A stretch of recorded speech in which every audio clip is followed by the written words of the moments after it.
નમસ્તે મિત્રો, તો સ્વાગત છે તમારું આ શિક્ષણની જાણકારીની અંદર. તો મિત્રો, જાણકારી લેવા માટે આ વિડીયો અંત સુધી જો.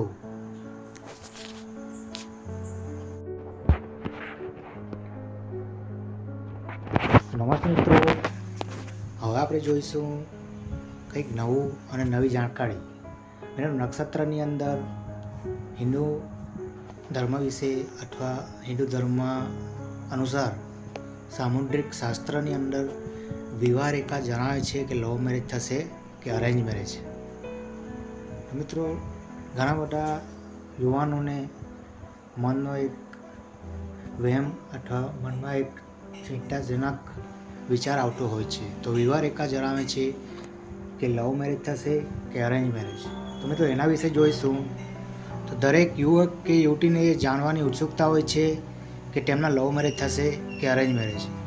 આમાંથી કોઈ પણ મેરેજ થાય, પરંતુ બંને પાર્ટનર એવું તો જરૂર ઈચ્છતા હોય છે કે તેમને કેરિંગ, શાંત, પ્રામાણિક અને પ્રેમ કરવાવાળો પાર્ટનર મળે ને મળવો જોઈએ.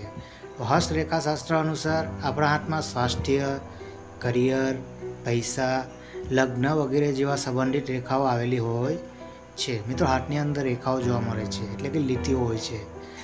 અને આમાંથી વિવાહ રેખા દ્વારા જાણવા મળે છે કે લવ મેરેજ થશે કે એના અરેન્જ મેરેજ થાય. તો મિત્રો, લગ્ન આડે કોઈ મુશ્કેલીઓ આવશે કે નહીં, એ બધું હાથની રેખાઓ વડે જાણી શકાય ખરું. તો હથેળીની કનિષ્ઠા એટલે કે ટચલી આંગળીની નીચે વિવાહ રેખા આવેલી હોય છે, જેને લગ્નની રેખા કહેવામાં આવે.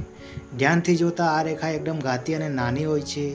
વળી દરેકના હાથોમાં તેના આકાર અલગ અલગ હોઈ શકે છે એવું માનવામાં આવે છે અને મનાય છે કે હાથમાં એકથી વધારે વિવાહ રેખા હોવાનો અર્થ એ છે કે તમારા પ્રેમ પ્રસંગ એકથી વધુ હોઈ શકે છે. પરંતુ આ બધી જ રેખાઓમાં એક રેખા લાંબી અને ઘાતી હોય છે, જેનાથી લગ્ન સંબંધિત ભવિષ્ય જાણવા મળે છે. મિત્રો, સામુદ્રિક શાસ્ત્ર અર્થશાસ્ત્ર દ્વારા જાણવા મળે છે, જેનાથી લગ્ન સંબંધિત ભવિષ્ય જાણવા મળે છે. તો મિત્રો, વિવાહ રેખાની સાથે હૃદય રેખા પણ ખૂબ જ મહત્ત્વ ધરાવે છે. તો હૃદય રેખા પણ એકદમ સરળતાથી ઓળખી શકાય છે, જે હાથની અંદર હોય છે. આપ સ્ક્રીન પર જોઈ શકો તેમ. તો વધારે અંતર હોય તેવા વાતનો સંકેત આપે છે. જો તમારી વિવાહ રેખા અને હૃદય રેખા વચ્ચે વધારે અંતર હોય તો એ વાતનો સંકેત આપે છે. તેમ તમારા લગ્ન 20 થી 22ની ઉંમરમાં થવાની અને તેમાં પણ લવ મેરેજ થવાની પ્રબળ શક્યતા હોય છે. ક્યારે હોય છે? જો તમારી વિવાહ રેખા અને હૃદય રેખા વચ્ચે વધારે અંતર હોય એ વાતનો સંકેત આપે તો તમારા લગ્ન 20 થી 22 વર્ષની ઉંમરમાં હોય એવું જાણવા પ્રબળ શક્યતા હોય છે. બીજું એક છે ગુરુ પર્વત પરનું ક્રોસનું નિશાન. જે હથેળીમાં ટચની એટલે કે પહેલી આંગળીની નીચે આવેલા ગુરુ પર્વત પર ક્રોસનું નિશાન હોય તો તે લવ મેરેજ તથા ઈશારો કરે છે. સાથે સાથે તતલી આંગળીમાં એક પણ નીચેની હથેળીના છેડાના ભાગે આવેલા ચંદ્ર પર્વતમાંથી કોઈ પણ અન્ય રેખા નીકળીને ભાગ્ય રેખાને મળતી હોય તો તે પણ પ્રેમ લગ્ન થવાની પ્રબળ શક્યતા, એટલે સારી શક્યતા હોય છે. તો બીજું એક જોઈશું, ગુરુ અને શુક્ર પર્વત ઉઠાવદાર હોય તો શું થાય? તો જો ટર્ચની આંગળીની નીચે આવેલા ગુરુ પર્વત ઉઠાવદાર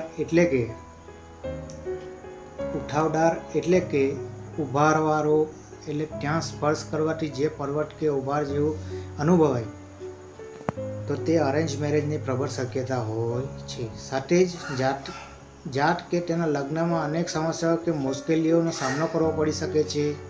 હસ્તરેખા શાસ્ત્ર અનુસાર આવા જાતકો કોઈની સાથે લગ્ન તો કરી જ લેશે, પરંતુ તેમને લગ્ન જીવનમાં ખુશી નહીં અનુભવાય એવું આ રેખાઓ દ્વારા માનવામાં આવે છે. મિત્રો, હાથની અંદર લીટી એટલે કે લાઈનોની રેખા દ્વારા જ્યારે શુક્ર પર્વત વધારે ઉભારવાળો હોય તો તે લવ મેરેજ થવાના સંકેત છે તેમ સમજવું જોઈએ.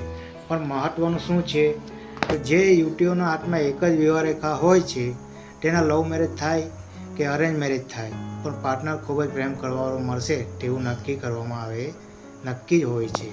તો વિવાહ રેખાની પાસે ત્રિશૂળનું ચિહ્ન જો હોય તો તે લવ મેરેજ થવાનો સંકેત આપે છે. ત્રિશૂળના ચિહ્નને ખૂબ જ શુભ માનવામાં આવે છે. આવા જાતકોની મેરેજ લાઈફમાં સુખમય હોય છે, સુખ શાંતિ હોય છે. વિવાહ રેખા ઉપરની તરફ વળીને કનિષ્ઠ આંગળી સુધી જતી હોય તો તે અરેન્જ મેરેજ થવાનો પ્રબળ સંકેત આપે છે. મિત્રો, કોઈના દ્વારા અરેન્જ કરીને મેરેજ કરવાનો સંકેત આ રેખાઓ દ્વારા મળવામાં આવે છે.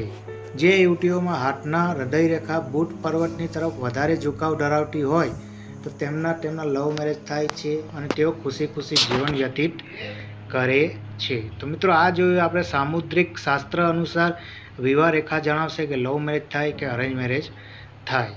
તો મિત્રો, આવી જ માહિતી જો ગમી હોય તો તમારા મિત્રોને જણાવો અથવા તમે પણ તમારી હાથની રેખાઓ દ્વારા જાણો કે શનિ પર્વત, ગુરુ પર્વત, મંગળ પર્વત, શુક્ર પર્વત, ચંદ્ર પર્વત, બુધ પર્વત, સૂર્ય પર્વત આવી અનેક રેખાઓ દ્વારા તમારું ભવિષ્ય જાણી શકો છો. તો મિત્રો, આભાર તમારો આવી જાણકારી જોવા માટે. તો આભાર મિત્રો તમારો આ જાણકારી લેવા બદલ.